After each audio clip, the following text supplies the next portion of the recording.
ਨੌਜਵਾਨ ਇਤਿਹਾਸਕਾਰ ਸਿਮਰ ਸਾਡੇ ਨਾਲ ਨੇ, ਨਾਲ ਭਾਈ ਦਿਲਾਵਰ ਸਿੰਘ ਬਾਗੜੀਆਂ। ਪਹਿਲਾਂ ਦਿਲਾਵਰ ਸਿੰਘ ਜੀ ਇਹਨਾਂ ਬਾਰੇ ਥੋੜ੍ਹੀ ਜਾਣਕਾਰੀ ਦੇਣਗੇ, ਫਿਰ ਸਿਮਰ ਜੀ ਨਾਲ ਗੱਲ ਕਰਾਂਗੇ ਜੋ ਇਹਨਾਂ ਨੇ ਸਿੱਖ ਇਤਿਹਾਸ ਬਾਰੇ ਕਿਤਾਬਾਂ ਲਿਖੀਆਂ ਨੇ। ਹਾਂਜੀ ਬਾਗੜੀਆਂ ਸਾਹਿਬ, ਕੀ ਕਹਿਣਾ ਚਾਹੋਗੇ ਸਿਮਰ ਜੀ ਬਾਰੇ? ਥੋੜ੍ਹੀ ਜਾਣਕਾਰੀ ਦੇ ਦਿਓ ਇਹਨਾਂ ਬਾਰੇ, ਭੂਮਿਕਾ ਬੰਨੋ ਥੋੜ੍ਹੀ। ਸਤਿ ਸ਼੍ਰੀ ਅਕਾਲ ਜੀ, ਮੈਨੂੰ ਬੜਾ ਸੁਭਾਗਾ ਦੇਣਾ ਜੀ ਕਿ ਆਪਾਂ ਇੱਕ ਇਹੋ ਜਿਹੇ ਸ਼ਖਸ ਨਾਲ ਮਿਲਣ ਲੱਗੇ ਹਾਂ ਜੀ, ਕਿਉਂਕਿ ਇਹਨਾਂ ਨੂੰ ਮਿਲ ਕੇ ਜਿਵੇਂ ਆਪਾਂ ਪੁਰਾਣੇ ਬਾਬਾ ਬੁੱਢਾ ਜੀ ਦੀ ਗੱਲ ਕਰਦੇ ਹਾਂ ਵੀ ਇੰਨੀ ਛੋਟੀ ਉਮਰੇ ਇੰਨਾ ਕੁਛ ਵਿਦਵਾਨ ਕੀਤਾ, ਪੱਲੇ ਪਾਇਆ, ਅਤੇ ਇਸ ਤਰ੍ਹਾਂ ਹੀ ਆਪਣੇ ਹਿਸਟੋਰੀਅਨ ਨੇ ਜਿਹੜੇ ਇਹਨਾਂ ਸਿਰਫ ਇਸ ਵੇਲੇ 17 ਸਾਲ ਦੀ ਉਮਰ ਹੈ ਜੀ, ਪਰ ਇਸ 13 ਸਾਲ ਦੇ ਸਨ ਜਦੋਂ ਉਹਨਾਂ ਨੇ ਪਹਿਲੀ ਕਿਤਾਬ ਲਿਖੀ ਜਿਹੜੀ ਯੂਐਨ ਨਾਲ ਰਿਕਗਨਾਈਜ਼ ਕੀਤੀ ਹੈ।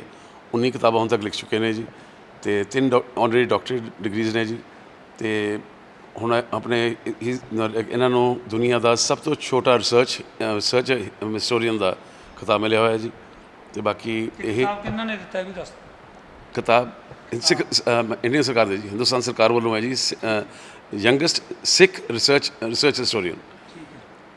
ਹਾਂਜੀ ਸਿਮਰ ਜੀ ਕੀ ਕਹਿਣਾ ਚਾਹੋਗੇ ਜੋ ਬੁੱਕਸ ਲਿਖੀਆਂ ਨੇ, ਕਿੱਥੋਂ ਪ੍ਰੇਰਨਾ ਮਿਲੀ, ਅਤੇ ਪਹਿਲੀ ਕਿਤਾਬ ਜਦੋਂ ਲਿਖੀ ਉਦੋਂ ਕੀ ਸੋਚ ਕੇ ਮਤਲਬ ਸਿੱਖ ਇਤਿਹਾਸ ਵੱਲ ਤੁਸੀਂ ਵਧੇ? ਵਾਹਿਗੁਰੂ ਜੀ ਕਾ ਖਾਲਸਾ, ਵਾਹਿਗੁਰੂ ਜੀ ਕੀ ਫਤਿਹ। ਗੱਲ ਮੈਂ ਸ਼ੁਰੂ ਕਰਾਂਗਾ ਬੇਸਿਕਲੀ ਨਾ ਜੀ, ਸਾਡੇ ਸਿੱਖ ਇਤਿਹਾਸ ਦੇ ਮੌਜੂਦਾ ਬਹੁਤ ਸਾਰੇ ਇਹੋ ਜਿਹੇ ਸਰੋਤ ਨੇ ਜਿਹੜੇ ਕਿ ਸਾਡੇ ਅੱਖੀ ਪਰੋਖੇ ਨੇ, ਭਾਵ ਕਿ ਸਾਡੇ ਸਾਹਮਣੇ ਨਹੀਂ ਆਏ। ਜ਼ਿਆਦਾਤਰ ਜਿਹੜੇ ਸਾਡੇ ਅੱਜ ਕੱਲ੍ਹ ਦੇ ਇਤਿਹਾਸਕਾਰ ਨੇ ਆ, ਨੌਜਵਾਨ ਪੀੜ੍ਹੀ ਆ, ਜਾਂ ਫਿਰ ਹੋਰ ਵੀ ਜਿਹੜੇ ਆਪਾਂ ਪੜ੍ਹਦੇ ਹਾਂ ਲਾਇਬ੍ਰੇਰੀਜ਼ 'ਚ ਜਾਂ ਹੋਰ ਥਾਵਾਂ 'ਤੇ ਕੰਮ ਕਰਦੇ ਨੇ, ਇਤਿਹਾਸਕਾਰ ਇਹ ਕਹਿ ਕੇ ਖ਼ਤਮ ਕਰ ਦਿੰਦੇ ਨੇ ਗੱਲ ਜੀ ਸਿੱਖਾਂ ਨੇ ਇਤਿਹਾਸ ਨਹੀਂ ਲਿਖਿਆ ਕਿਉਂਕਿ ਸਿੱਖ ਜੰਗਾਂ ਯੁੱਧਾਂ ਦੇ ਵਿੱਚ ਰਹੇ ਨੇ। ਲੇਕਿਨ ਇਹ ਗੱਲ ਬਿਲਕੁਲ ਹੀ ਮੇਰੇ ਸੋਚ ਮੁਤਾਬਕ ਗਲਤ ਆ। ਸਿੱਖਾਂ ਨੇ ਜਿੱਥੇ ਇਤਿਹਾਸ ਰਚਿਆ ਉੱਥੇ ਕਲਮਬੱਧ ਵੀ ਕੀਤਾ, ਬਸ ਕਮੀ ਇਸ ਚੀਜ਼ ਦੀ ਰਹੀ ਕਿ ਸਾਡੀਆਂ ਜਥੇਬੰਦੀਆਂ ਨੇ ਜਾਂ ਫਿਰ ਜਿਨ੍ਹਾਂ ਲੋਕਾਂ ਨੂੰ ਜ਼ਰੂਰਤ ਸੀ ਉਹ ਸਮੇਂ ਸਿਰ ਇਤਿਹਾਸ ਸਾਂਭਿਆ ਨਹੀਂ ਸਾਡੀ ਕੌਮ ਨੇ। ਜਿਵੇਂ ਕਿ ਮੈਂ ਗੱਲ ਕਰਾਂ, ਪੜਦਾਦਾ ਜੀ ਮੀਰਪੁਰ ਰਿਆਸਤ ਦੇ ਵਸਨੀਕ ਸੀ। ਪੀਰ ਸੈਯਦ ਮੁਸ਼ਤਾਕ ਹੁਸੈਨ ਸ਼ਾਹ ਜਦੋਂ ਆਪਣੇ ਅੱਬੂ ਦੇ ਨਾਲ ਹੱਜ 'ਤੇ ਜਾਂਦੇ ਨੇ ਸ਼ਾਹੀ ਜੱਥੇ ਦੇ ਨਾਲ, ਮਦੀਨੇ 'ਚ ਉਹਨਾਂ ਨੂੰ ਇੱਕ ਕਿਤਾਬ ਮਿਲਦੀ ਹੈ ਸਿਹਤੋ ਵਾ ਬਾਬਾ ਨਾਨਕ, ਅਤੇ ਉਹ ਜਦੋਂ ਕਿਤਾਬ ਪੜ੍ਹਦੇ ਨੇ ਉਹ ਗੁਰੂ ਨਾਨਕ ਪਾਤਸ਼ਾਹ ਜੀ ਦਾ 2 ਸਾਲ ਦਾ ਅੱਖੀ ਡਿੱਠਾ ਹਾਲ ਸੀ ਜਿਹੜਾ ਉੱਥੇ ਲਿਖਿਆ ਗਿਆ, ਅਤੇ ਉਹ ਸਾਡੇ ਸਿੱਖ ਇਤਿਹਾਸ ਦਾ ਮੁੱਢਲੇ ਸਰੋਤਾਂ 'ਚੋਂ ਇੱਕ ਹੈ, ਭਾਵ ਕਿ ਆਈ ਵਿਟਨੈਸ ਅਕਾਊਂਟ। ਅਸੀਂ 2 ਬੰਦੇ ਬੈਠ ਕੇ ਗੱਲ ਕਰ ਰਹੇ ਹਾਂ, ਤੀਜੇ ਬੰਦੇ ਨੇ ਗੱਲ ਸੁਣੀ, ਉਹ ਇੱਕ ਲਿਖ ਰਿਹਾ, ਅਤੇ ਤੀਜੇ ਬੰਦੇ ਨੇ ਗੱਲ ਸੁਣ ਕੇ ਚੌਥੇ ਨੂੰ ਕਈ, ਪੰਜਵੇਂ ਨੂੰ ਕਈ, 6ਵਾਂ ਲਿਖ ਰਿਹਾ, ਅਤੇ ਜਿਹੜਾ ਤੀਜਾ ਬੰਦਾ ਲਿਖ ਰਿਹਾ ਅਤੇ 6ਵਾਂ ਬੰਦਾ ਲਿਖ ਰਿਹਾ ਉਸ 'ਚ ਜ਼ਮੀਨ ਅਸਮਾਨ ਦਾ ਫਰਕ ਹੁੰਦਾ। ਅਤੇ ਇਸੇ ਤਰੀਕੇ ਜਿਹੜਾ ਮੈਨੂੰ ਲੱਗਦਾ ਜਿਹੜਾ ਤੀਜਾ ਬੰਦਾ ਲਿਖ ਰਿਹਾ ਮੋਸਟ ਔਥੈਂਟਿਕ ਸੋਰਸ ਹੈ। ਇਸੇ ਤਰੀਕੇ ਸਾਡੀ ਸਿੱਖ ਹਿਸਟਰੀ ਦੇ ਵਿੱਚ ਜਿਹੜੇ ਪੜਦਾਦਾ ਜੀ ਨੇ ਸੋਰਸ ਲੱਭਿਆ, ਤਾਜੁਦੀਨ ਨਕਸ਼ਬੰਦੀ ਦੀ ਡਾਇਰੀ, ਉਹ ਬਹੁਤ ਵੱਡਾ ਸਰੋਤ ਸੀਗਾ ਸਹਿਤੋ ਵਾ ਬਾਬਾ ਨਾਨਕ ਜੀ ਨੂੰ ਪੜ੍ਹ ਕੇ ਪ੍ਰਭਾਵਿਤ ਹੋਏ ਸਿੱਖ ਸੱਜੇ। ਫਿਰ ਇਸ ਤੋਂ ਵੱਡੀ ਗੱਲ ਕਿ ਜਿਹੜਾ ਆਪਾਂ ਸ਼ਹੀਦਾਂ ਦੀ ਪਦਵੀ ਦੀ ਗੱਲ ਕਰਦੇ ਹਾਂ ਕਿ ਸ਼ਹੀਦੀਆਂ ਦਾ ਸਿਲਸਿਲਾ 5ਵੇਂ ਪਾਤਸ਼ਾਹ ਤੋਂ ਸ਼ੁਰੂ ਹੋਇਆ, ਗੁਰੂ ਅਰਜਨ ਦੇਵ ਜੀ ਤੋਂ।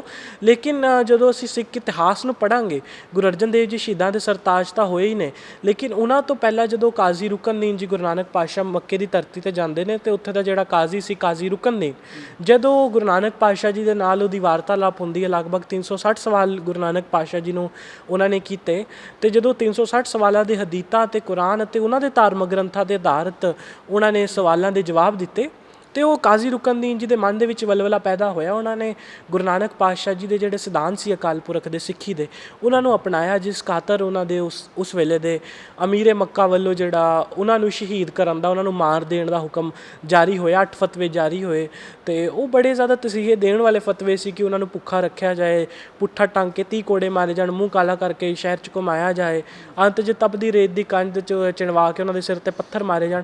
ਇਸ ਤਰੀਕੇ ਦੇ ਬੜੇ ਤਸੀਹੇ। ਕੋਈ ਇਤਿਹਾਸ 'ਚ ਇਸ ਤਰ੍ਹਾਂ ਵੀ ਆਉਂਦਾ ਕਿ ਗੁਰੂ ਨਾਨਕ ਦੇਵ ਜੀ ਨੂੰ ਕੁਝ ਔਕੜਾਂ ਆਈਆਂ ਹੋਣ ਉਸ ਸਮੇਂ ਜਦੋਂ ਗਏ ਉੱਧਰ ਮੱਕਾ ਮਦੀਨਾ? ਜੀ ਸਭ ਤੋਂ ਪਹਿਲੀ ਗੱਲ ਤਾਂ ਗੁਰੂ ਨਾਨਕ ਦੇਵ ਜੀ ਵੇਲੇ 'ਤੇ ਜਦੋਂ ਜਾਂਦੇ ਨੇ ਗੁਰੂ ਨਾਨਕ ਪਾਤਸ਼ਾਹ ਜੀ, ਅਤੇ ਕਾਜ਼ੀ ਰੁਕਨਦੀਨ ਜਦੋਂ ਰਿਪੋਰਟ ਹੁੰਦੀ ਹੈ ਤਾਂ 150 ਲੋਕ ਗੁਰੂ ਨਾਨਕ ਪਾਤਸ਼ਾਹ ਨੂੰ ਮਾਰਨ ਲਈ ਆਉਂਦੇ ਨੇ।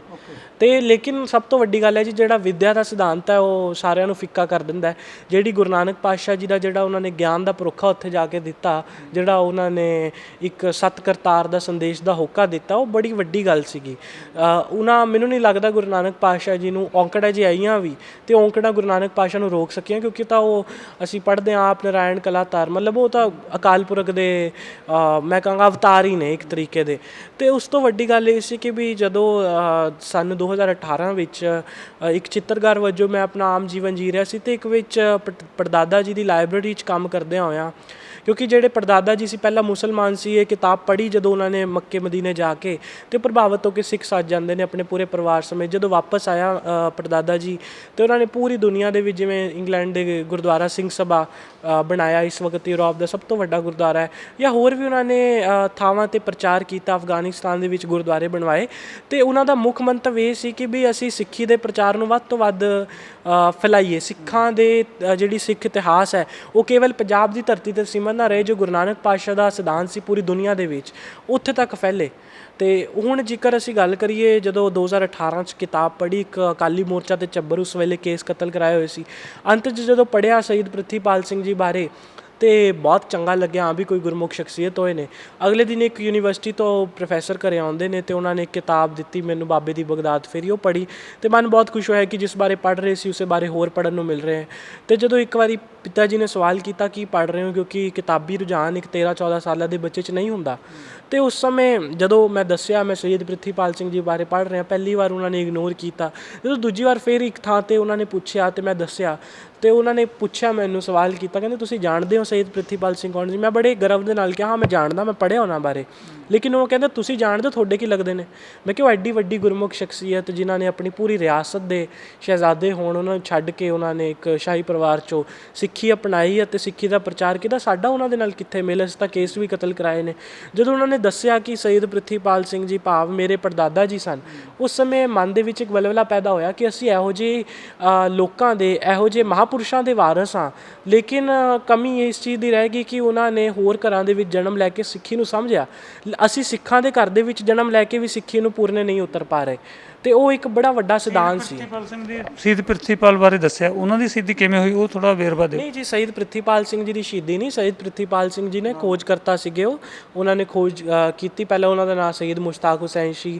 ਜਿਵੇਂ ਕਿ ਉਹਨਾਂ ਨੇ ਮਦੀਨੇ ਗਏ, ਮਦੀਨੇ ਜਾ ਕੇ ਜੋ ਕਿਤਾਬ ਪੜ੍ਹੀ ਤਾਜੁਦੀਨ ਨਕਸ਼ਬੰਦੀ ਦੀ, ਕਿ ਸਿੱਖਾਂ ਦਾ ਪਹਿਲਾ ਸ਼ਹੀਦ ਕਾਜ਼ੀ ਰੁਕਨਦੀਨ ਹੋਏ ਨੇ, ਜਾਂ ਹੋਰ ਵੀ, ਉਸ ਨੂੰ ਦੇਖ ਕੇ ਬੜੇ ਪ੍ਰਭਾਵਿਤ ਹੋਏ। ਤੁਹਾਡੇ ਪੜਦਾਦਾ ਜੀ ਸੀ, ਫਿਰ ਅੱਗੇ ਦਾਦਾ ਪਿਤਾ ਜੀ, ਉਧਰ ਰੁਝਾਨ ਸੀਗਾ ਸਿੱਖੀ ਵੱਲ ਪੂਰਾ? ਦਾਦਾ ਜੀ ਦਾ ਰੁਝਾਨ ਰਿਹਾ, ਲੇਕਿਨ ਪਿਤਾ ਜੀ ਵਿਦੇਸ਼ ਚਲੇ ਗਏ ਤੇ ਉੱਥੇ ਜਾ ਕੇ ਥੋੜਾ ਰੁਝਾਨ ਟੁੱਟ ਗਿਆ। ਲੇਕਿਨ ਮੌਕਾ ਮਿਲਿਆ, ਸਤਿਗੁਰੂ ਜੀ ਦਾ ਕਹਿੰਦੇ ਨੇ ਨਾ ਜੀ, ਜੇਕਰ ਕੋਈ ਚੰਗੇ ਕੰਮ ਦੀ ਸ਼ੁਰੂਆਤ ਕਰਨੀ ਹੈ ਤੇ ਦੂਜਾ ਤੀਜਾ ਬੰਦਾ ਨਾ ਲੱਭੋ, ਆਪਣੇ ਆਪ ਤੋਂ ਸ਼ੁਰੂਆਤ ਕਰਨੀ ਚਾਹੀਦੀ ਹੈ। ਤੇ ਉਹ ਇੱਕ ਬੜਾ ਵੱਡਾ ਸਿਧਾਂਤ ਸੀ। ਜਿਵੇਂ ਹੁਣ ਭਾਈ ਦਿਲਾਵਰ ਸਿੰਘ ਜੀ ਬੈਠੇ ਨੇ, ਉਹਨਾਂ ਦੇ ਪੁਰਖੇ ਭਾਈ ਰੂਪ ਚੰਦ ਜੀ ਹੋਏ ਨੇ।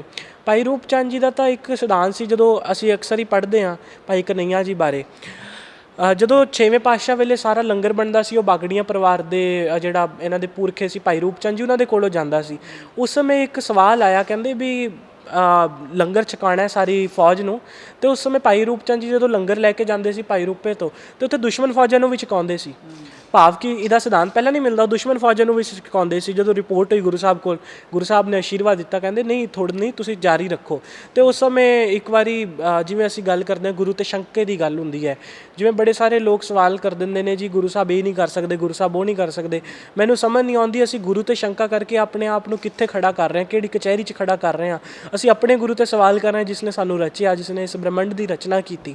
ਉਸੇ ਤਰੀਕੇ ਜੇਕਰ ਗੱਲ ਕਰੀਏ ਗੁਰੂ ਤੇ ਸ਼ੰਕੇ ਦੀ, ਤੇ ਜਦੋਂ ਇਹਨਾਂ ਦੇ ਪਰਿਵਾਰ ਦਾ ਲੰਗਰ ਉੱਥੇ ਜਾਂਦਾ ਸੀ, ਤੇ ਇੱਕ ਵਾਰੀ ਮੀਂਹ ਕਣੀ ਕਰਕੇ ਭਾਈ ਰੂਪ ਚੰਦ ਜੀ ਗੁਰੂ ਸਾਹਿਬ ਕੋਲ ਗਏ ਕਿ 35,000 ਫੌਜ ਦਾ ਲੰਗਰ ਇਕੱਠਾ ਕਰਨਾ। ਉਸ ਸਮੇਂ ਕੋਈ ਗੈਸ ਨਹੀਂ ਹੁੰਦੀ ਸੀ ਵਗੈਰਾ, ਤੇ ਬਾਲਣ ਬਲਣਾ, ਬਾਲਣ ਮੀਂਹ ਕਣੀ ਕਰਕੇ ਗਿੱਲਾ ਹੋ ਜਾਂਦਾ ਹੈ, ਹਰਾ ਬਾਲਣ ਹੁੰਦਾ ਹੈ, ਸੁੱਕੇ ਬਾਲਣ ਦੀ ਘਾਟ ਹੁੰਦੀ ਹੈ।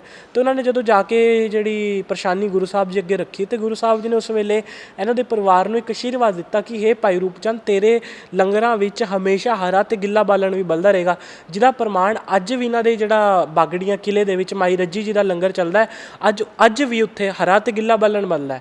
ਭਾਵ ਕਿ ਅਸੀਂ ਜਿਹੜੇ ਗੁਰੂ ਦੇ ਸਿਧਾਂਤਾਂ ਤੇ ਕੋਸ਼ਿਸ਼ ਖੜੇ ਕਰਨੇ ਸ਼ੁਰੂ ਕਰਤੇ ਜੀ ਗੁਰੂ ਕਾਬਾ ਨਹੀਂ ਘੁਮਾ ਸਕਦਾ। ਕਾਬਾ ਗੁਰੂ ਸਾਹਿਬ ਨੇ ਘੁਮਾਇਆ ਨਹੀਂ, ਲੇਕਿਨ ਕਾਬੇ ਨੇ ਗੁਰੂ ਦੀ ਪਰਿਕਰਮਾ ਕਿਉਂ ਕੀਤੀ? ਉਹ ਇੱਕ ਸਿਧਾਂਤ ਉਹਨਾਂ ਨੇ ਸਿਰਜਿਆ, ਉੱਥੇ ਦੱਸਿਆ ਲੋਕਾਂ ਨੂੰ ਕਿ ਵੀ ਰੱਬ ਕੇਵਲ ਇੱਥੇ ਨਹੀਂ ਵਸਦਾ, ਰੱਬ ਸਾਰੀ ਥਾਵਾਂ 'ਤੇ ਵਸਦਾ। ਕੁਰਾਨ ਮਜੀਦ ਦੀ ਜੀ ਆਇਤ ਹੈ ਕਿ ਰੱਬ ਬੰਦੇ ਦੇ ਐਡਾ ਕਰੀਬ ਹੈ ਜਿੰਨਾ ਉਹਦੇ ਗਲੇ ਦੀ ਜੁਗਲਰ ਨਾਸ। ਜੇ ਬੰਦੇ ਦੇ ਐਡਾ ਕਰੀਬ ਹੈ ਰੱਬ, ਤੇ ਅਸੀਂ ਕੀ ਇੱਕ ਰੱਬ ਨੂੰ ਇੱਕ ਪੱਥਰੀਲੇ ਘਰ ਦੇ ਵਿੱਚ ਜਾਂ ਫਿਰ ਇੱਕ ਥਾਂ 'ਤੇ ਕਿਵੇਂ ਬੰਦ ਕੇ ਰੱਖ ਸਕਦੇ ਹਾਂ? ਤੇ ਉਹ ਬੜੇ ਵੱਡੇ ਸਿਧਾਂਤ ਨੇ। ਬਿਲਕੁਲ ਤੁਹਾਡੀ ਜਿਹੜੀ ਰੂਹਾਨੀ ਵਿੱਦਿਆ ਦੀ ਤੁਸੀਂ ਗੱਲ ਕਰ ਰਹੇ ਹੋ, ਆਪਾਂ ਇਹ ਵੀ ਹੋਰ ਡਿਟੇਲ ਪੁੱਛਾਂਗੇ। ਜਿਹੜੀ ਦੁਨਿਆਵੀ ਵਿੱਦਿਆ ਉਹ ਕਿੱਥੇ ਤੱਕ ਹੈ? ਜੀ ਮੈਂ ਹਜੇ ਆਪਣੀ ਸਕੂਲੀ ਵਿੱਦਿਆ ਹਜੇ ਪੂਰੀ ਕਰ ਰਿਹਾ, ਲੇਕਿਨ ਉਹਦੇ ਨਾਲ ਹੀ ਮੈਨੂੰ ਲੱਗਦਾ ਕਿ ਸਿੱਖ ਇਤਿਹਾਸਕਾਰੀ ਅਤੇ ਇੱਕ ਦੁਨਿਆਵੀ ਵਿੱਦਿਆਵਾਂ, ਇਹ ਦੋ ਵੱਖਰੇ ਵੱਖਰੇ ਪਰੋਖੇ ਨੇ। ਕਿਉਂਕਿ ਸਿੱਖ ਜਿਹੜੀ ਅੱਜ ਕੱਲ੍ਹ ਦੁਨਿਆਵੀ ਵਿੱਦਿਆ ਪੜ੍ਹਾਈ ਜਾਂਦੀ ਹੈ, ਉੱਥੇ ਕਿੱਥੇ ਵੀ ਸਿੱਖ ਇਤਿਹਾਸ ਦਾ ਮਾਸਾ ਵੀ 1% ਵੀ ਨਹੀਂ ਪੜ੍ਹਾਇਆ ਜਾਂਦਾ। ਅਤੇ ਤੁਸੀਂ ਕਿਵੇਂ ਕਹਿ ਸਕਦੇ ਹੋ ਕਿ ਦੁਨਿਆਵੀ ਵਿੱਦਿਆ ਕਰਕੇ ਹੀ ਕੋਈ ਸਿੱਖ ਇਤਿਹਾਸਕਾਰ ਬਣ ਸਕਦਾ, ਜਦ ਕਿ ਦੁਨਿਆਵੀ ਵਿੱਦਿਆ 'ਚ ਸਿੱਖ ਇਤਿਹਾਸਕਾਰੀ ਦਾ ਅੱਖਰ ਊੜਾ ਆੜਾ ਵੀ ਨਹੀਂ ਪੜ੍ਹਾਇਆ ਜਾਂਦਾ। ਬਿਲਕੁਲ ਸਿੱਖ ਇਤਿਹਾਸਕਾਰੀ ਦੇ ਵਿੱਚ ਬਹੁਤ ਸਾਰੇ ਡਾਊਟ ਨੇ, ਬਹੁਤ ਸਾਰੇ ਭੁਲੇਖੇ ਨੇ। ਜਿਹੜੀ ਨਵੀਂ ਪੀੜ੍ਹੀ ਉਹ ਗੱਲ ਫੜਦੀ ਆ। ਤੁਹਾਨੂੰ ਕੀ ਲੱਗਿਆ ਕਿ ਸਿੱਖ ਇਤਿਹਾਸ ਲਿਖਣ ਵੇਲੇ ਕਿੱਥੇ ਕਿੱਥੇ ਭੁੱਲਾਂ ਚੁੱਕਾਂ ਜਾਂ ਕਿੱਥੇ ਜਾਣਬੁੱਝ ਕੇ ਖੋਟ ਕੀਤਾ ਗਿਆ? ਜੀ ਸਭ ਤੋਂ ਪਹਿਲੀ ਗੱਲ, ਸਿੱਖ ਇਤਿਹਾਸ ਲਿਖਣ ਵੇਲੇ ਗਲਤੀਆਂ ਨਹੀਂ ਹੋਈਆਂ, ਸਿੱਖ ਇਤਿਹਾਸ ਨੂੰ ਰੀਸਰਚ ਕਰਨ ਵੇਲੇ ਗਲਤੀਆਂ ਹੋਈਆਂ ਸਾਡੇ ਇਤਿਹਾਸਕਾਰਾਂ ਤੋਂ। ਕੁਛ ਜੀ ਆਪਸ ਵਿੱਚ ਹੀ ਭੇਡ ਚਾਲ ਕਰਕੇ ਜਿਵੇਂ ਬੜੇ ਸਾਰੇ ਮੁੱਦੇ ਖੜੇ ਕਰ ਦਿੱਤੇ ਗਏ ਜੀ, ਉਹ ਇਤਿਹਾਸਕਾਰ ਇਹ ਕਹਿੰਦਾ, ਉਹ ਇਤਿਹਾਸਕਾਰ ਇਹ ਕਹਿੰਦਾ। ਆਪਣੀ ਵਾਹਵਾਹੀ ਦੇ ਵਿੱਚ ਅਸੀਂ ਸਿੱਖ ਇਤਿਹਾਸ ਦੀ ਜਿਹੜੀ ਉਹ ਲਾਹ ਰਾ ਕੇ ਰੱਖ ਦਿੱਤੀ ਹੈ ਕਿ ਗੁਰੂ ਨੇ ਤਾਂ ਜਿਹੜਾ ਸਿੱਖੀ ਜਿਹੜੀ ਰਚੀ ਜਾਂ ਜੋ ਸਿੱਖੀ ਦੇ ਸਿਧਾਂਤ ਸੀ, ਉਹ ਗੁਰੂ ਨੇ ਮਨੁੱਖਤਾ ਦੀ ਭਲਾਈ ਦੇ ਖਾਤਰ ਸਿਰਜੇ। ਲੇਕਿਨ ਅਸੀਂ ਆਪਣੀ ਰੋਟੀ ਸੇਕਣ ਦੇ ਲਈ ਉਹਨਾਂ ਸਿਧਾਂਤਾਂ ਦੇ ਇਤਿਹਾਸ ਨੂੰ ਮੁਨਕਰ ਹੋਈ ਜਾਂਦੇ ਹਾਂ, ਅਤੇ ਉਹ ਬੜੇ ਦੋ ਡਿਫਰੈਂਟ ਵਿਸ਼ੇ ਨੇ। ਅਤੇ ਜਿਵੇਂ ਤੁਸੀਂ ਕਿਹਾ ਕਿ ਸਿੱਖ ਇਤਿਹਾਸਕਾਰੀ ਦੇ ਵਿੱਚ ਮੌਜੂਦਾ ਬੜੇ ਸਾਰੇ ਇਹੋ ਜਿਹੇ ਕੰਟਰੋਵਰਸ਼ੀਅਲ ਵਿਸ਼ੇ ਆ ਚੁੱਕੇ ਨੇ, ਜਿਸ ਕਰਕੇ ਲੋਕ ਦੂਰ ਹੁੰਦੇ ਜਾਂਦੇ ਨੇ ਵੀ ਇਹ ਤਾਂ ਕੰਟਰੋਵਰਸੀ ਨਾਲ ਭਰਿਆ ਹੋਇਆ ਮੁੱਦਾ ਹੈ। ਲੇਕਿਨ ਸ਼ੁਰੂ ਤੋਂ ਹੀ ਜਿਹੜੀ ਕੰਟਰੋਵਰਸੀ ਹੈ ਉਹ ਸਿੱਖ ਇਤਿਹਾਸਕਾਰੀ ਵਿੱਚ ਆਈ ਕਿਵੇਂ, ਸਾਨੂੰ ਇਸ ਗੱਲ ਦੀ ਖੋਜ ਕਰਨੀ ਪਏਗੀ ਪਹਿਲਾਂ ਤਾਂ ਕਿ ਵੀ ਸਿੱਖ ਇਤਿਹਾਸਕਾਰੀ ਹੈ ਕੀ। ਸਿੱਖ ਇਤਿਹਾਸਕਾਰੀ ਕਦੀ ਵੀ ਇੱਕ ਮਨੁੱਖ ਨੂੰ ਵੱਧਤਾ ਨਹੀਂ ਦਿੰਦੀ, ਉਹ ਹਮੇਸ਼ਾ ਗੁਰੂ ਦੀ ਸੋਚ ਨੂੰ ਮਾਨਤਾ ਦਿੰਦੀ ਹੈ। ਮਨ ਨੀਵਾਂ ਮਤ, ਜਿਹੜੀ ਆਪਾਂ ਕਹਿੰਦੇ ਨਾ ਕਿ ਮਨ ਨੀਵਾਂ ਮਤ ਉੱਚੀ, ਉਹਦਾ ਸਿਧਾਂਤ ਹੈ। ਅਸੀਂ ਉਲਟਾ ਕਰ ਲਿਆ, ਮਨ ਉੱਚਾ ਮਤ ਨੀਵੀਂ ਕਰ ਲਈ ਆਪਣੀ, ਕਿ ਗੁਰੂ ਵੱਡਾ ਨਹੀਂ ਹੋ ਸਕਦਾ, ਮੈਂ ਵੱਡਾ ਹੋ ਸਕਦਾ। ਜੇ ਚੰਗਾ ਕੰਮ ਕਰ ਲਿਆ ਤੇ ਮੈਂ ਕਰ ਲਿਆ, ਜੇ ਮਾੜਾ ਕੀਤਾ ਤੇ ਮੇਰੇ ਗੁਰੂ ਨੇ ਕੀਤਾ ਮਾੜਾ। ਅਸੀਂ ਉਲਟੀ ਸਿਧਾਂਤ 'ਤੇ ਸ਼ੁਰੂ ਹੋ ਚੁੱਕੇ ਹਾਂ, ਜਿਸ ਕਰਕੇ ਕਮੀਆਂ ਆ ਰਹੀਆਂ ਨੇ ਸਾਡੇ ਸਿੱਖ ਇਤਿਹਾਸ। ਨਾਲ ਹੀ ਕੰਟਰੋਵਰਸੀ ਦੀ ਗੱਲ ਚੱਲਦੀ ਹੈ। ਦਸਮ ਗ੍ਰੰਥ ਨੂੰ ਲੈ ਕੇ ਬਹੁਤ ਸਾਰੇ ਭੁਲੇਖੇ ਨੇ, ਡਾਊਟ ਨੇ। ਕੁਝ ਕੁ ਵਿਦਵਾਨ ਉਹਦੇ ਸਪੋਰਟਰ ਨੇ, ਕੁਝ ਕੁ ਵਿਰੋਧੀ ਜ਼ਿਆਦਾ ਨੇ। ਹਜੇ ਮਾਮਲਾ ਠੱਪ ਹੈ, ਕੋਈ ਇਸ ਵਿਸ਼ੇ ਨੂੰ ਛੇੜਨਾ ਨਹੀਂ ਚਾਹੁੰਦਾ, ਕਿਉਂਕਿ ਭਵਿੱਖ ਦੇ ਵਿੱਚ ਨੌਜਵਾਨ ਪੀੜ੍ਹੀ ਖੋਜ ਕਰਦੀ ਆ, ਸਵਾਲ ਉੱਠਦੇ ਆ ਮਨਾਂ 'ਚ ਸਾਰਿਆਂ ਦੇ। ਦਸਮ ਗ੍ਰੰਥ ਬਾਰੇ ਤੁਹਾਡਾ ਕੀ ਕਹਿਣਾ? ਸਭ ਤੋਂ ਪਹਿਲੀ ਗੱਲ ਜੀ, ਦਸਮ ਗ੍ਰੰਥ ਸਾਡੇ ਇਤਿਹਾਸਕਾਰੀ 'ਚ ਨਾ ਜੀ, ਆ ਉਂਝ ਵੀ ਲਾ ਲਈਏ, ਜਦੋਂ ਆਪਾਂ ਸਕੂਲ ਜਾਂਦੇ ਹਾਂ ਉਦੋਂ ਪਹਿਲੀ ਕਲਾਸ ਕਲੀਅਰ ਕੀਤੇ ਬਗੈਰ ਦੂਜੀ ਕਲਾਸ ਪੜ੍ਹ ਨਹੀਂ ਪਾਉਂਦੇ ਆਪਾਂ। ਉਸੇ ਤਰੀਕੇ ਗੁਰੂ ਗ੍ਰੰਥ ਸਾਹਿਬ ਅਤੇ ਦਸਮ ਗ੍ਰੰਥ ਦਾ ਮੁੱਦਾ ਆ। ਜਿਵੇਂ ਕਿ ਹਜ਼ੂਰ ਸਾਹਿਬ ਵਿਖੇ ਵੀ ਜੇਕਰ ਅਸੀਂ ਵੇਖੀਏ, ਗੁਰੂ ਗ੍ਰੰਥ ਸਾਹਿਬ ਅਤੇ ਦਸਮ ਗ੍ਰੰਥ ਸਾਹਿਬ ਦਾ ਪ੍ਰਕਾਸ਼ ਹੁੰਦਾ ਹੈ, ਕਿਸੇ ਵੇਲੇ ਅਕਾਲ ਤਖਤ ਸਾਹਿਬ 'ਤੇ ਵੀ ਹੁੰਦਾ ਰਿਹਾ। ਹੁਣ ਗੱਲ ਇਹ ਹੈ ਕਿ ਵੀ ਸਾਡੇ ਜਿਹੜੇ ਇਤਿਹਾਸਕਾਰ ਜਾਂ ਸਾਡੇ ਜਿਹੜੇ ਵਿਦਵਾਨ ਦਸਮ ਗ੍ਰੰਥ 'ਤੇ ਸਵਾਲ ਕਰਦੇ ਨੇ, ਪਹਿਲਾਂ ਤਾਂ ਉਹਨਾਂ ਨੂੰ ਇਹ ਸਵਾਲ ਆ ਕਿ ਜਦੋਂ ਵੀ ਅਸੀਂ ਪਹਿਲੀ ਕਲਾਸ ਤੋਂ ਦੂਜੀ ਕਲਾਸ 'ਚ ਪਾਸ ਹੁੰਦੇ ਹਾਂ, ਪਹਿਲੀ 'ਚੋਂ ਦੂਜੀ ਪਾਸ ਹੁੰਦੇ ਹਾਂ, ਕੀ ਅਸੀਂ ਗੁਰੂ ਗ੍ਰੰਥ ਸਾਹਿਬ ਜੀ ਦੀ ਪੂਰਨ ਸਟੱਡੀ ਕਰ ਲਈ? ਕੀ ਅਸੀਂ ਗੁਰੂ ਗ੍ਰੰਥ ਸਾਹਿਬ ਜੀ ਨੂੰ ਪੂਰਨ ਤੌਰ 'ਤੇ ਜਾਣਦੇ ਹਾਂ? ਅਸੀਂ ਗੁਰੂ ਗ੍ਰੰਥ ਸਾਹਿਬ ਨੂੰ ਤਾਂ ਮੰਨਦੇ ਹਾਂ, ਗੁਰੂ ਗ੍ਰੰਥ ਸਾਹਿਬ ਦੀ ਨਹੀਂ ਮੰਨਦੇ ਬਿਲਕੁਲ ਵੀ।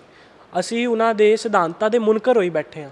ਸਭ ਤੋਂ ਪਹਿਲੀ ਗੱਲ ਜੇ ਦਸਮ ਗ੍ਰੰਥ ਦੀ ਕੀਤੀ ਜਾਵੇ, ਕੰਟਰੋਵਰਸੀ ਵਾਲੇ ਵਿਸ਼ੇ ਨੂੰ ਆਪਾਂ ਜ਼ਿਆਦਾ ਨਹੀਂ ਲੈਣਾ ਚਾਹੁੰਦੇ, ਕਿਉਂਕਿ ਇਹਦਾ ਹੱਲ ਕਿਸੇ ਕੋਲ ਵੀ ਨਹੀਂ, ਫਿਰ ਐਵੇਂ ਹੋਰ ਸਵਾਲ ਖੜੇ ਹੋਣਗੇ। ਹੁਣ ਸਵਾਲ ਇਹ ਆਉਂਦਾ, ਤੁਸੀਂ ਬੁੱਕਸ ਲਿਖੀਆਂ ਨੇ, ਕਿਹੜਾ ਕਿਹੜਾ ਟੌਪਿਕ ਆ ਅਤੇ ਕੀ ਕੀ ਤੁਸੀਂ ਮੇਨ ਨਵੀਂ ਗੱਲ ਕੀਤੀ? ਜੀ ਨਵੀਂ ਗੱਲ ਤਾਂ ਕੁਛ ਨਹੀਂ ਹੁੰਦੀ, ਸਾਰੇ ਪੁਰਾਤਨ ਹੀ ਹੁੰਦੀਆਂ। ਇਤਿਹਾਸ 'ਚ ਕਦੀ ਵੀ ਨਵਾਂ ਇਤਿਹਾਸ, ਕਿਉਂਕਿ ਸਾਡੀ ਸਿੱਖ ਕੌਮ ਦਾ ਇੱਕ ਬਹੁਤ ਵੱਡਾ ਸਿਧਾਂਤ ਰਿਹਾ, ਜਿਹੜੀਆਂ ਪਿਛਲੀਆਂ ਕੌਮਾਂ ਹੋਈਆਂ ਨੇ, ਹੋਰ ਧਰਮ ਨੇ, ਉਹਨਾਂ ਬਾਰੇ ਕੋਈ ਟਿੱਪਣੀ ਨਹੀਂ। ਲੇਕਿਨ ਹੋਰ ਥਾਵਾਂ 'ਤੇ ਨਾ ਜੀ ਇੱਕ ਇਤਿਹਾਸ ਰਚ ਕੇ ਇੱਕ ਸਮਾਂ ਆਉਂਦਾ ਕਿ ਉਹਨੂੰ ਲਿਖਣਾ ਸ਼ੁਰੂ ਕਰ ਦਿੰਦੇ ਨੇ। ਸਾਡੇ ਸਿੱਖ ਇਤਿਹਾਸ ਰਚਣ ਦੇ ਨਾਲ ਨਾਲ ਜਦੋਂ ਲਿਖਣਾ ਬੈਠਦੇ ਨੇ, ਉਦੋਂ ਇੱਕ ਨਵਾਂ ਇਤਿਹਾਸ ਰਚਿਆ ਜਾਂਦਾ ਹੈ। ਅਸੀਂ ਗੱਲ ਕਰ ਲਈਏ, ਹਜੇ ਅਸੀਂ ਵੱਡੇ ਘੱਲੂਘਾਰੇ ਦਾ ਇਤਿਹਾਸ ਪੂਰੀ ਤਰ੍ਹਾਂ ਲਿਖਿਆ ਨਹੀਂ, ਛੋਟਾ ਘੱਲੂਘਾਰਾ ਵਾਪਰ ਗਿਆ। ਸੋ ਇਟਸ ਨੈਸੈਸਰੀ ਕਿ ਸਾਡੀ ਕੌਮ ਦੇ ਵਿੱਚ ਜਿਹੜਾ ਇਤਿਹਾਸ ਦਿਨ ਪਰ ਦਿਨ ਰਚਿਆ ਜਾ ਰਿਹਾ। ਅੱਜ ਵੀ ਅਸੀਂ ਇੱਕ ਨਵੇਂ ਇਤਿਹਾਸ ਦੇ ਪਾਂਦੇ ਵਾਲਾ, ਸਾਡੀ ਕੌਮ ਕਦੀ ਵੀ ਇਤਿਹਾਸ ਰਚਣ ਤੋਂ ਪਿੱਛੇ ਨਹੀਂ ਹਟਦੀ। ਅਤੇ ਜਿਹੜੀਆਂ ਕਿਤਾਬ ਦੀ ਗੱਲ ਕਰੀਏ ਤਾਂ ਕਿਤਾਬੀ ਗਿਆਨ ਇਹ ਨਹੀਂ ਹੁੰਦਾ, ਮੈਂ ਆਪਣੀ ਹਮੇਸ਼ਾ ਕਿਤਾਬਾਂ ਜੀ ਮੈਂ ਉਹਦੇ ਬਾਰੇ ਗੱਲ ਕਰ ਰਿਹਾ।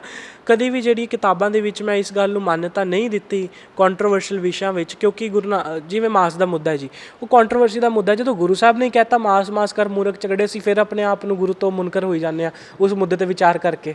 ਅਤੇ ਜੇਕਰ ਅਸੀਂ ਗੱਲ ਕਰੀਏ ਇਤਿਹਾਸਕਾਰੀ ਦੇ ਵਿੱਚ ਜੋ ਕੁਛ ਮੈਂ ਕੋਸ਼ਿਸ਼ ਕੀਤੀ ਲਿਖਣ ਦੀ, ਉਹਦੇ ਵਿੱਚ ਸਭ ਤੋਂ ਪਹਿਲਾਂ ਤਾਂ ਗੁਰੂ ਨਾਨਕ ਪਾਤਸ਼ਾਹ ਜੀ ਦੇ ਸਿਧਾਂਤ ਹੋ ਗਏ, ਜਾਂ ਉਸ ਤੋਂ ਵੱਖਰੀ ਚੀਜ਼ ਇਹ ਹੈ ਕਿ ਮਾਡਰਨਾਈਜ਼ ਪੀਰੀਅਡ ਦੇ ਵਿੱਚ ਜੋ ਸਾਡੀ ਸਿੱਖ ਇਤਿਹਾਸ ਸਮਕਾਲੀ ਰਹੇ, ਜਿਵੇਂ ਮਹਾਰਾਜਾ ਰਣਜੀਤ ਸਿੰਘ ਹੋ ਗਿਆ।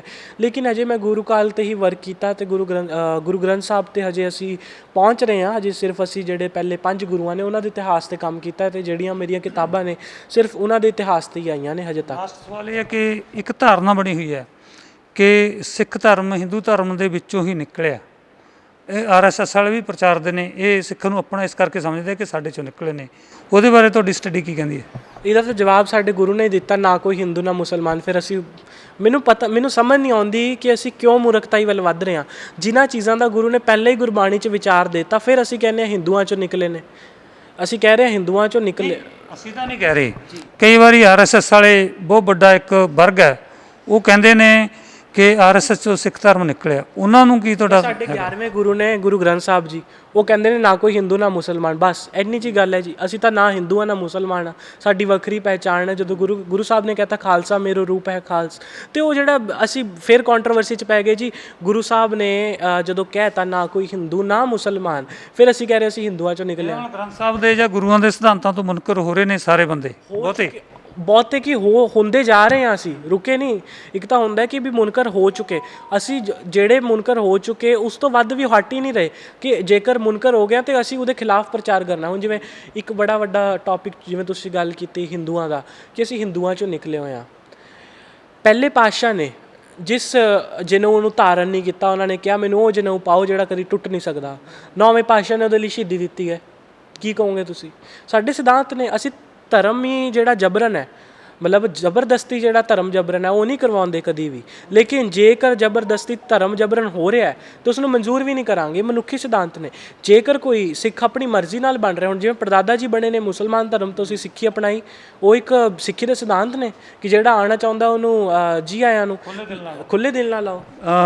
ਤੁਸੀਂ ਕਿੰਨੀ ਉਮਰ ਸੀ ਜਦੋਂ ਪਹਿਲੀ ਬੁੱਕ ਲਿਖੀ, ਤੇ ਹੁਣ ਕਿੰਨੀਆਂ ਕਿਤਾਬਾਂ ਹੋ ਚੁੱਕੀਆਂ? ਜੀ 13 ਸਾਲਾਂ ਦੀ ਉਮਰ 'ਚ ਲਿਖੀ ਸੀ। ਹੁਣ ਤੱਕ ਬਹੁਤ ਸਾਰੀਆਂ ਜਿਹੜੀਆਂ ਆਰਟੀਕਲਸ ਨੇ ਜਾਂ ਹੋਰ ਬੁੱਕਸ ਨੇ ਉਹ ਲਗਾਤਾਰ ਚੱਲਦੀਆਂ ਜਾ ਰਹੀਆਂ ਨੇ। ਲੇਕਿਨ ਮੈਨੂੰ ਲੱਗਦਾ ਕਿ ਵੀ ਹਜੇ ਤਾਂ ਬਹੁਤ ਲੰਬਾ ਸਫ਼ਰ ਪਿਆ ਇਤਿਹਾਸਕਾਰੀ ਦੇ ਵਿੱਚ। ਮੈਂ ਤਾਂ ਹਜੇ ਆਪਣੇ ਆਪ ਨੂੰ ਇੱਕ ਇਤਿਹਾਸ ਦਾ ਵਿਦਿਆਰਥੀ ਹੀ ਮੰਨਦਾ ਜੀ। ਇਹਨਾਂ ਨੇ ਕਿਹਾ ਕਿ ਇਤਿਹਾਸ ਦੀ ਲਿਖਣ ਦੀ ਸ਼ੁਰੂਆਤ ਕੀਤੀ ਹੈ, ਪਰ ਬਹੁਤ ਸਾਰੀਆਂ ਗੱਲਾਂ ਵੱਡੇ ਵਿਦਵਾਨਾਂ ਵਾਂਗੂ ਇਹਨਾਂ ਨੇ ਕੀਤੀਆਂ ਨੇ। ਉਮਰ ਭਾਵੇਂ ਛੋਟੀ ਹੈ ਪਰ ਸੋਚ ਦੇ ਵੱਡਾ ਨੇ। ਸੋ ਸਿਮਰ ਸਿੰਘ ਨਾਲ ਡਿਟੇਲ ਗੱਲਬਾਤ ਕੀਤੀ, ਹੋਰ ਬਾਕੀ ਡਿਟੇਲ ਗੱਲਬਾਤ ਕਦੇ ਫਿਰ ਵੀ ਕਰਾਂਗੇ। ਫਿਲਹਾਲ ਦਿਓ ਆਗਿਆ। ਕੈਮਰਾਮੈਨ ਅਜੇ ਦੇ ਨਾਲ ਦਰਸ਼ਨ ਸਿੰਘ ਖੋਖਰ, ਚੰਡੀਗੜ੍ਹ। ਹੁਣ ਤੁਸੀਂ ਦੇਖ ਸਕਦੇ ਹੋ ਗਲੋਬਲ ਪੰਜਾਬ ਟੀਵੀ ਨੂੰ ਡਾਊਨਲੋਡ ਕਰੋ ਸਾਡੀ ਐਪ ਐਂਡਰੋਇਡ ਜਾਂ iOS ਤੇ ਫ੍ਰੀ ਵਿੱਚ, roku ਅਤੇ Amazon Fire TV ਤੇ ਜਾਂ Apple TV ਤੇ। ਨਾਲ ਹੀ ਦੇਖ ਸਕਦੇ ਹੋ ਲਾਈਵ ਸਟ੍ਰੀਮਿੰਗ www.globalpunjabtv.com ਤੇ।